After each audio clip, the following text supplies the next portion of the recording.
Hello dear doctors, मेरा नाम है प्रोफेसर गणेश और आप देख रहे हैं टेकालेज बायोलॉजी ऑनलाइन। बेटा आप सबका स्वागत है इस बेहतरीन से पीवाईक्यूज लेक्चर सीरीज में। इस सीरीज में हम लोग 11th और 12th के जितने भी सारे चैप्टर्स हैं उन सारे चैप्टर्स में से हम लोग जितने भी मतलब 2010 के बाद जितने सारे पीवाईक्यूज आए हैं उन सारे पीवाईक्यूज को हम लोग इस सीरीज में देखने वाले हैं। इस सीरीज का इंपॉर्टेंस ये है बेटा कि यहाँ पर हम लोग जितने भी सारे एमसीक्यूज देखने वाले हैं, पीवाईक्यूज जो देखने वाले हैं, ये उन तक उनके आंसर तक आपको कैसे पहुंचना है, हर एक क्वेश्चन को हमें कैसे अटेम्प्ट करना है, ये सारी चीजें जो बेटा हम लोग इस सीरीज के द्वारा हम लोग सीखेंगे बेटा। तो आज का हमारा पहला लेक्चर है द लिविंग वर्ल्ड के बारे में। तो लिविंग वर्ल्ड जो है आपका 11th का जो है वो फर्स्ट टॉपिक है बेटा। इसमें फर्स्ट टॉपिक में बेटा हर साल पीवाईक्यू मतलब हर साल जो नीट में आपको एक आध क्वेश्चन आ सकता है बेटा। तो आपका और ये अगर देखा जाए तो ये टॉपिक जो बेटा बहुत छोटा सा टॉपिक है। अगर इस टॉपिक को आप बेहतरीन से आप पढ़ाई करें मतलब करें और अच्छी तरीके से पढ़ाई करो आप, तो आपके 4 मार्क्स बेटा वो फिक्स हो जाएंगे। तो ज्यादा देर ना करते हुए आगे चलते बेटा हम लोग आज देखने वाले हैं द लिविंग वर्ल्ड पीवाईक्यूज। चलो आगे। तो पहला हमारा क्वेश्चन है बेटा यहाँ पर, विच of the following aspect in is an exclusive characteristics of living things. हमें यहाँ पर क्या पूछा गया बेटा यहाँ पर कि लिविंग थिंग का जो एक्सक्लूसिव कैरेक्टरिस्टिक्स जो बेटा यहाँ पर पूछा गया है। देखो हर एक क्वेश्चन में हमें क्या करना है बेटा यहाँ पर जो भी कोई कीवर्ड्स है हमें ध्यान में रखना है। अगर हम इस क्वेश्चन के बारे में मतलब इस क्वेश्चन को ध्यान में रखें बेटा, तो यहाँ पर क्या पूछा बेटा हमें, यहाँ पर पूछा है देखो यहाँ पर पूछा है एक्सक्लूसिव कैरेक्टरिस्टिक्स, मतलब लिविंग ऑर्गेनिज्म का एक्सक्लूसिव कैरेक्टरिस्टिक्स क्या है बेटा यहाँ पर हमें पूछा है। देखो पहला ऑप्शन है यहाँ पर isolated metabolic reactions occurs in vitro. देखो यहाँ पर इन विट्रो बोला है, इन विट्रो मतलब क्या बेटा, इन विट्रो मतलब आउटसाइड द बॉडी, तो ये तो लिविंग ऑर्गेनिज्म कैरेक्टरिस्टिक्स नहीं होगा। ओके चलो आगे चलते हैं। Increase in mass from inside only, क्या increase in mass inside only ये लिविंग ऑर्गेनिज्म कैरेक्टरिस्टिक बेटा। देखो यहाँ पर लिविंग ऑर्गेनिज्म का जो कैरेक्टरिस्टिक है बेटा उनके मास में डेफिनेटली जो है इंक्रीज होता है, बट यहाँ पर ये ऑप्शन भी एक्सक्लूसिव कैरेक्टर हम लोग इसको यहाँ पर नहीं बोलेंगे। आगे चलते बेटा। देखो perception of events happening in the environment and there memory. देखो ये जो कैरेक्टरिस्टिक्स बेटा this is an exclusive characteristics of living organism. अगर हम एनसीईआरटी जो बेटा अच्छी तरीके से ध्यान से पढ़े तो ये जो सेंटेंस है आपको यहाँ पर एक्सक्लूसिव कैरेक्टरिस्टिक्स जो है बेटा यहाँ पर दिया गया है। अब लास्ट का जो बेटा increase in mass by accumulation of materials both on the surface as well as internally.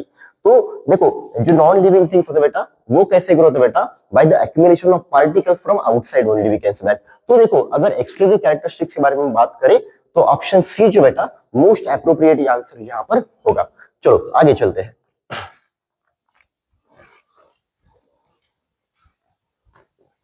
Next question. Okay, select the correctly written scientific name of mango which was first described by the Carlos Linnaeus. देखो यहाँ पर हमें जो binomial nomenclature जो बेटा यहाँ पर वो ध्यान में रखना, कुछ रूल्स जो है बेटा यहाँ पर हमें ध्यान में रखना होगा। सबसे पहला रूल बेटा यहाँ पर ये है कि जब भी हम कोई साइंटिफिक नेम लिखते हैं बेटा तो इट शुड जो पहला जो नाम है बेटा उसका जेनेरिक नेम होना चाहिए। देखो यहाँ पर जेनेरिक नेम और it should be written in the capital letter. तो अगर हम सारे ऑप्शंस को देखो तो यहाँ पर हर एक ऑप्शंस में जो मैग्नीफेरा जो लिखा है बेटा वो कैपिटल लेटर में लिखा गया है। तो आगे चलते आगे वाला क्राइटेरिया लिखते बेटा, देखते हैं यहाँ पर सेकंड वाला क्राइटेरिया जो है बेटा यहाँ पर जो स्पेसिफिक एपिथेट जो होता है बेटा यहाँ पर अगर हम देखें ओके तो सॉरी जो स्पीसीज नेम जो होता है बेटा यहाँ पर इंडिका जो है it should written in the small letter. तो हमें देखना है बेटा यहाँ पर स्मॉल लेटर किस किस ऑप्शन में बेटा, सेकंड और थर्ड ऑप्शन में, दैट इज बी और सी ऑप्शन में। और सबसे इंपॉर्टेंट चीज बेटा यहाँ पर जो है कि साइंटिस्ट का नेम जो है बेटा यहाँ पर it should be written in the abbreviated form at the last. तो यहाँ पर लीनियस ने सबसे पहले डिस्क्राइब किया, तो देखो Mangifera indica Linn, so this should be correct answer of this question. Okay आगे चलते हैं थर्ड वाला question. Sorry okay, which of the following is against the rule of ICBM. देखो सीधा सीधा सवाल है बेटा यहाँ पर NCERT line to line question हमें पूछा है कि हमें जो कोई आईसीबीएम की जो रूल्स है बेटा उसके अगेंस्ट कौन सा ऑप्शन है बेटा यहाँ पर ध्यान में रखना है। देखो पहला जो ऑप्शन है बेटा यहाँ पर अगर हम लोग साइंटिफिक नेम जो है हैंड रिटन लिख ले बेटा तो वहां पर इट शुड बी अंडरलाइन, ये रूल है बेटा यहाँ पर। सेकंड जो बेटा every species should have a generic name and specific epithet. देखो यहाँ पर specific epithet and generic name that should be included in the name binomial nomenclature और साइंटिफिक नेम्स, तो ये भी सही है बेटा।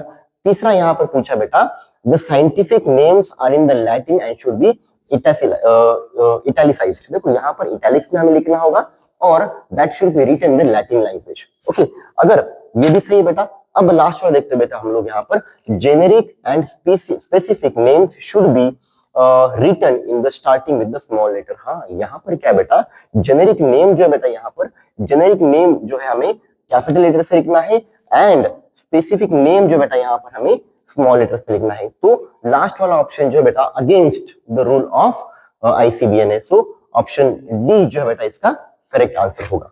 आगे चलते हैं बेटा नेक्स्ट क्वेश्चन। ओके, देखो तीसरा और चौथा क्वेश्चन अगर हम ध्यान से देखें बेटा तो सेम क्वेश्चन है, बट यहाँ पर जो पूछने का जो तरीका है थोड़ा सा बदल गया। देखो यहाँ पर देखो nomenclature is governed by the certain universal rules, okay, which one of the following is contrary to the rules of the nomenclature. Contrary मतलब यहाँ पर कीवर्ड सबसे इंपॉर्टेंट है। मैंने आपको बोला है कि हर एक क्वेश्चन में हमें क्या करना है बेटा, कीवर्ड्स ढूंढने हैं। ओके, तो यहाँ पर क्या पूछा है, कॉन्ट्ररी। कॉन्ट्ररी मतलब क्या बेटा, अगेन, अगेंस्ट। ओके, देखो the names are written in the Latin and italicised, correct है बेटा। यहाँ पर written when written by hand names are to be underlined, okay, ये भी सही है बेटा। यहाँ पर biological names can be written in any language. देखो यहाँ पर एनी लैंग्वेज बोला है बेटा यहाँ पर, ओके, क्या हम बायोलॉजिकल नेम्स एनी लैंग्वेज में लिखते नहीं, that should be written in the Latin language. तो ऑप्शन सी जो बेटा इसका करेक्ट आंसर होगा। आगे चलते हैं। Okay, which one of the following belongs to the family Muscidae. देखो हमारे एनसीईआरटी में जो हमारा पहला टॉपिक है यहाँ पर सीधा सीधा हमें चार्ट दिया गया है बेटा, लाइन टू लाइन एमसीक्यू। अगर हम देखें यहाँ पर तो यहाँ पर फैमिली म्यूसिडी से जो बेटा यहाँ पर हाउस फ्लाई जो होगा उसका ऑप्शन मतलब ये करेक्ट आंसर यहाँ पर होगा बेटा। ओके, ये इसमें ज्यादा कुछ सोचने की जरूरत नहीं। अगर आप एनसीईआरटी अच्छे से पढ़ा होगा अपनी एनसीईआरटी तो आपको ये आंसर बहुत आसानी से आ जाएगा बेटा यहाँ पर। Okay, next question.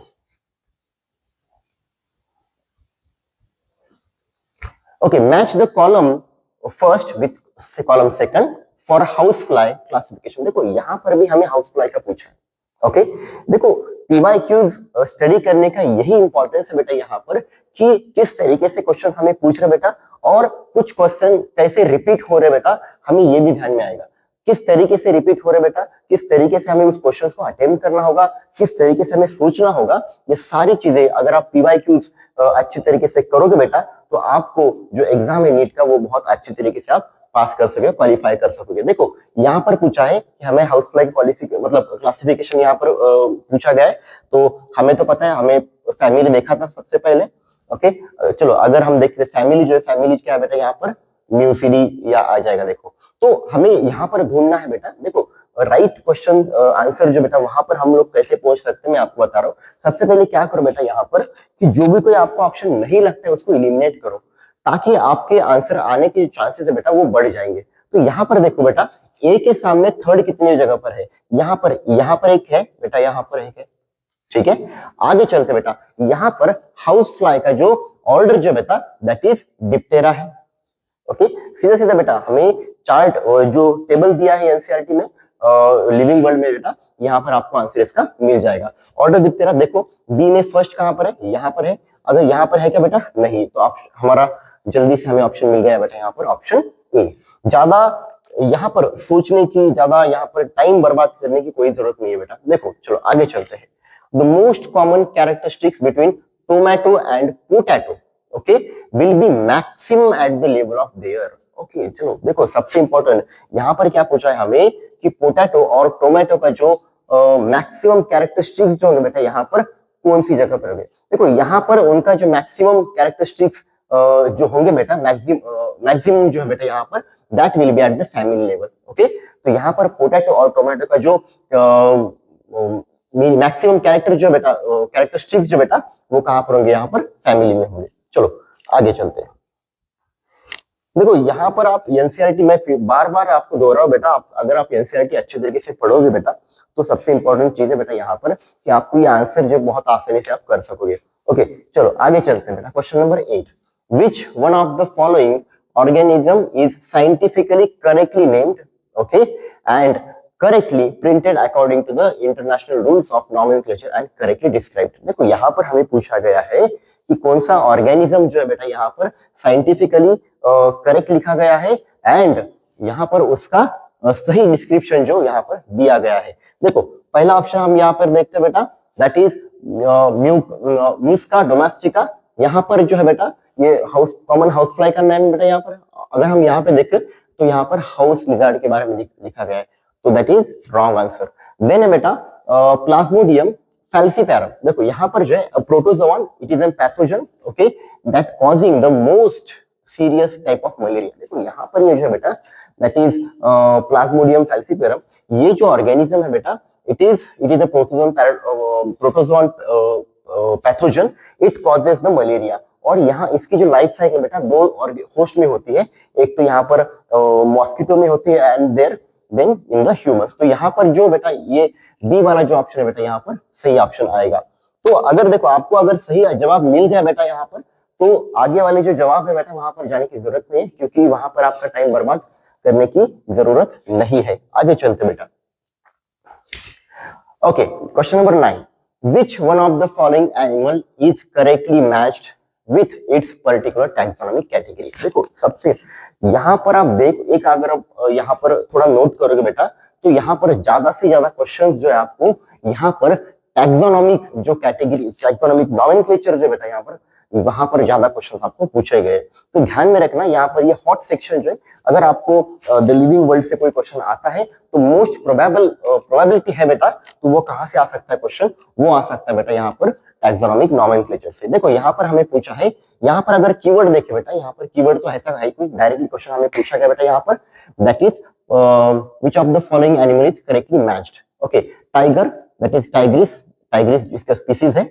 Then okay यहाँ पर हमें आंसर मिल गया बेटा, ये देखो टाइगर की जो है यहाँ पर टाइग्रिस जो है बेटा यहाँ पर स्पीसीज अगर हम मान लेते हैं, चलो मतलब है यहाँ पर। Okay then cuttlefish mollusca class यहाँ पर गलत है बेटा। ह्यूमंस का जो प्रीमाइटा फैमिली यहाँ पर दिया ये भी गलत है बेटा। हाउस फ्लाई का उसका ऑर्डर यहाँ पर दिया है, तो इन तीनों जो ऑप्शन बेटा ये गलत यहाँ पर हो जाएंगे बेटा। एंड टाइग्रिस का जो बेटा टाइगर का जो यहाँ पर टाइग्रिस जो है बेटा स्पीसीज नेम जो है that will be the correct answer. Okay चलो आगे चलते हैं बेटा। Question number 10, in the taxonomic categories which hierarchical arrangement in ascending order is correct in case of animals। Animals के बारे में हमें यहाँ पर टैक्सोनॉमिक कैटेगरी पूछा है बेटा, arrangement of taxonomic category in ascending order. देखो यहाँ पर कीवर्ड्स कौन से है बेटा, हमें यहाँ पर टैक्सोनॉमिक कैटेगरी पूछा गया है, ओके हायरार्की यहाँ पर पूछा है and in the ascending order. Okay देखो यहाँ पर डिसेंडिंग नहीं असेंडिंग ऑर्डर में पूछा गया, तो सबसे ऊपर क्या आएगा बेटा यहाँ पर किंगडम आएगा। देखो यहाँ पर किंगडम है, ओके देन क्या आएगा बेटा यहाँ पर फाइलम है। ओके यहाँ पर ओके यही पर हमारा आंसर मिल गया बेटा कि सेकंड वाला जो ऑप्शन है मतलब फर्स्ट वाला जो ऑप्शन है यहाँ पर किंगडम, देन फाइलम आएगा, class, order, family, genus and species. एक मैं आपको ये ध्यान में रखने के लिए आपको एक मैं ट्रिक यहाँ पर बताऊंगा। देखो ये कैसे ध्यान में रखना है टैक्सोनॉमिक कैटेगरीज, मैं आपको एक शॉर्ट ट्रिक यहाँ पर बताता हूँ। देखो किंगडम के लिए हम लोग बोलेंगे कीप, ओके फाइलम के लिए हम लोग बोलेंगे यहाँ पर प्लेट्स, ओके क्लास के लिए यहाँ पर हम लोग बोलेंगे क्लीन, ओके ऑर्डर के लिए हम लोग यहाँ पर बोलेंगे और, फैमिली के लिए हम लोग फैमिली रखेंगे, जीनस के लिए यहाँ पर गेट हम लोग बोलेंगे और स्पीसीज के लिए यहाँ पर बोलेंगे बेटा सिक। अगर हम लोग इस सेंटेंस को जोड़ें, देखो कीप प्लेट्स क्लीन और फैमिली गेट सिक, तो यहीं पर आपको आंसर मिल जाएगा। So option A will be the correct answer. चलो आगे चलते हैं बेटा। ओके यहाँ पर हमें देखो ये स्टेटमेंट बेस्ड क्वेश्चन है। Study the 4 statements that is A to D given below and select the 2 correct ones of them। यहाँ पर हमें कुछ 4 सेंटेंस दिए हैं, उनमें से हमें 2 सेंटेंस जो बेटा यहाँ पर चूज करने, करेक्ट सेंटेंस यहाँ पर। यहाँ के कीवर्ड्स क्या है बेटा, यहाँ पर करेक्ट मतलब करेक्ट स्टेटमेंट जो है बेटा यहाँ पर हमें सिलेक्ट करना है। देखो अब पहला स्टेटमेंट क्या दिया है यहाँ पर, definition of biological species was given by Ernst Mayr, correct है बेटा, अर्नस्ट मेयर ने यहाँ पर दिया था। Then photoperiod does not affect on the reproduction in the plants. देखो यहाँ पर सेकंड जो स्टेटमेंट दिया है, यहाँ पर बोला है कि फोटो पीरियड जो है प्लांट के रिप्रोडक्शन पे अफेक्ट नहीं करता। सरासर गलत स्टेटमेंट है बेटा यहाँ पर, photo period will affect on the reproduction in the plants, तो ये यहाँ पर सेंटेंस गलत हो गया। बट देखो binomial nomenclature system that was given by R H. Whittaker, गलत सेंटेंस बेटा। आर.एच. विटाकर ने यहाँ पर 5 किंगडम मॉडल दिया था बेटा, यहाँ पर 5 किंगडम क्लासिफिकेशन दिया था। एंड लास्ट वाला स्टेटमेंट है बेटा यहाँ पर, इन unicellular organism reproduction is synonymous with the growth. सही है बेटा यहाँ पर, क्योंकि यूनिसेलुलर ऑर्गेनिज्म जो है बेटा यहाँ पर they will reproduce by the cell division, तो यहाँ पर हम लोग बोल सकते हैं बेटा इनमें जो रिप्रोडक्शन है बेटा, रिप्रोडक्शन एंड ग्रोथ जो है बेटा, दीज आर द सिनोनिम्स। तो यहाँ पर A and B statements are correct. तो देखो यहाँ पर A and B, option C यहाँ पर सही ऑप्शन आता है बेटा। आगे चलते हैं नेक्स्ट क्वेश्चन। ओके, तो यहाँ पर हमने देखा बेटा कि द लिविंग वर्ल्ड में यहाँ पर 2010 के बाद जो है बेटा मेरे ख्याल से 11 क्वेश्चंस यहाँ पर पूछे गए थे। दैट 11 क्वेश्चंस हमने यहाँ पर एक्सप्लेन किए हैं। आने वाले वीडियोस में हम लोग जो हमारा सेकंड टॉपिक है दैट इज बायोलॉजिकल क्लासिफिकेशन, वहां से पीवाईक्यूज हम लोग डिस्कस करने वाले हैं। तब तक के लिए thank you very much, thank you.